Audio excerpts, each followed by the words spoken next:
What's going on, guys? Logan here for a new video, and today I'm going to be talking about the Bang energy drink and why it's this crazy new fad that like everyone knows about. You can find them in like gas stations, you can find them in H-E-B, Kroger, GNC. It's insane how they've kind of come out of nowhere and they are extremely popular. Now, me being a manager at GNC, I sell these every single day. I'm not even joking. I sell at very least like 50 of these cans a day. It's kind of surprising because we've carried it for a few years. I've been with GNC for about 4 years, and they haven't been nearly as popular as they've been, I think, in the last like year. They're coming out with all these new flavors. People are driving like 30 minutes. Yeah, like with that new flavor that came out, the Rainbow Unicorn, I had one person driving 30 minutes just to come get 2 cases that I had at my store. So it's insane how popular these energy drinks are. And I know I usually do car videos, but I'm a manager at GNC. I've been there for 4 years. I have a ton of knowledge as far as pre-workouts, protein, supplements, herbs, vitamins, and everything. So I am going to start making some more of these kind of videos because, hey, my brain has a ton of that kind of information, so I'm going to give you all that information. But when it comes to Bangs, are they good for you? I am kind of on the fence. A lot of people, they come in, they say, you know, hey, yeah, it's a lot better than Monster, and honestly it is. It's a lot better than Monster because Monsters, I believe they have close to like 40 grams of sugar in there, a ton of artificial sweeteners, and there's nothing really in the Monsters that's really good for you. Now, if it came down to me choosing an energy drink to choose, yes, I'm going to choose a Bang because, yeah, it has 0 grams of sugar.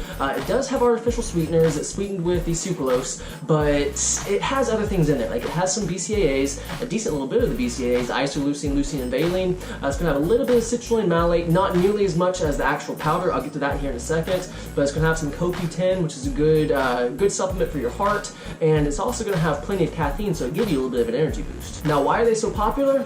Flavors. They have at very least, I think, like 10 different flavors from like that, purple guava pear, the rainbow unicorn, cotton candy, power punch. I mean, they have a ton of different flavors, and honestly, they taste great. For them having 0 grams of sugar, it's awesome. Now, yes, it is sweetened with the artificial sweeteners, but if you're taking like pre-workouts or anything like that, you're going to be getting that in there. Now, when it comes to the ready-to-drinks versus the powder is going to be a lot better. If you look at it per serving, it's a lot cheaper. I believe it's like $1 and some change per serving if you do the powder. If you do the cans, it's going to be $2.50, and then on top of that, it's going to be a little bit of tax, so it comes out to be about $2.70 per can. So if you want to save money and you really like the Bangs, go for the powder. But a few things to consider is that the powder is going to be significantly stronger than the cans. The powder is going to have 350 milligrams of caffeine versus 300. The powder is also going to have 6 grams of citrulline malate.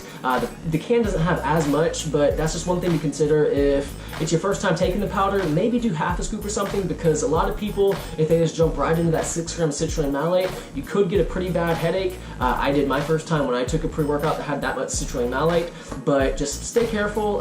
If you are sensitive to caffeine, definitely do half servings, even if you're doing the can, because there are plenty of people who come in, drink down a whole can, and then, you know, they come in saying, oh gosh, I felt like I was, you know, cracked out and everything, I had so much energy. And 300 milligrams of caffeine is a decent bit of caffeine. If you consider that, like in a normal cup of coffee, 115 to 150 milligrams of caffeine, just depends on your strength, but, you know, 300 milligrams of caffeine is a decent bit. Now, one thing to watch out for though is the creatine in there, because the creatine can dehydrate you if you don't drink any kind of water. Because yes, I have customers, they come in there, they buy, you know, 2 to 3 cases a week, so, you know, that's all they're drinking is those energy drinks. And, you know, if you don't drink any water, you know, you could dehydrate certain parts of your body, which you don't want. And one of my coworkers, she was actually drinking those really regularly, and her fingers actually started swelling because literally every single day she was drinking 3 of these Bangs, which if you think about that, that's 900 milligrams of caffeine, which is far too much. Now, as far as our daily allowance of caffeine, I say that it's 400 milligrams of caffeine because you don't really want to go too much above that, because if you go too much above that, I mean, some people say you can take 600 milligrams of caffeine. Me personally, I think that's too much.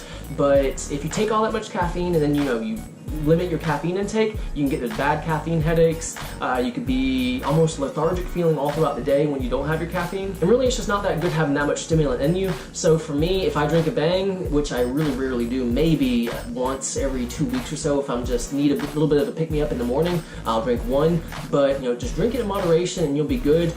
Some people, they drink it every single day as their coffee, which me, I personally think that's not terrible, but as long as, you know, that's all the caffeine you're getting throughout the day. Like Like for me, the pre-workout I take is Pump Fuel Insanity. It has 325 milligrams of caffeine, 6 grams of citrulline malate, 3 grams of creatine, some amino acids thrown in there. So I really like that pre-workout. The Bang powder is a little bit stronger, but like I said, it'd definitely be cheaper doing the Bang powder versus the Bang cans per serving. But guys, I really just want to make this video just because so many different people are asking me, hey, I know you work at GNC, what's your opinion on the Bangs? And I tell them my honest opinion. In moderation, it's not bad. And if you're taking the Bang as a pre-workout, honestly, move over to the powder because the powder is going to be so much better for you versus the ready to drink. But guys, that will be it for today's video. If you have any kind of supplement related questions as far as anything through GNC, just let me know. Everything that I say on these videos is my opinion, nothing reflecting GNC. I have to say that. But if you have any other questions, let me know. But guys, I really do hope you enjoyed this video. If you did, please like it, please subscribe. And as always, have a great day.